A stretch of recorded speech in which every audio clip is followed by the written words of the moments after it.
ఈ ఫుటేజ్ లో Richter scale పైన 5.2 తీవ్రత గల భూకంపం శాండియాగో జూలో సంభవించినట్లు చూపిస్తుంది. కానీ ఆ భూకంపం కంటే కూడా ఆ తర్వాత ఏనుగులు చేసిన పని ఇంకా ఎక్కువగా ఆశ్చర్యపరుస్తుంది.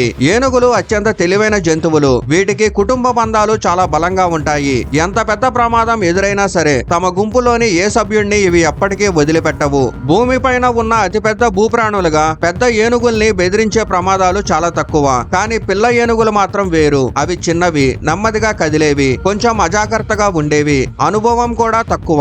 అందుకే ప్రమాదం కనిపించిన వెంటనే పెద్ద ఏనుగులు వెంటనే ఒక టైట్ సర్కిల్ ని ఏర్పరుస్తాయి. పిల్లలను మధ్యలో ఉంచి పూర్తిగా రక్షిస్తాయి. ఈ ప్రవర్తనను అలర్ట్ సర్కిల్ అంటారు. ఇలాంటి ప్రవర్తన అడవిలో కూడా గమనించేవాళ్ళు. కానీ ఈ జూలో జరిగిన ఇన్సిడెంట్ లో మనుషులు ప్రమాదాన్ని గుర్తించే లోపే ఏనుగులు దాన్ని ముందుగానే గ్రహించాయి. దానికి కారణం వాటి కాళ్ళు చాలా సెన్సిటివ్ గా ఉండడం. నేలలో జరిగే మైక్రో కంపనాలను కూడా అవి ముందే గుర్తించగలవు.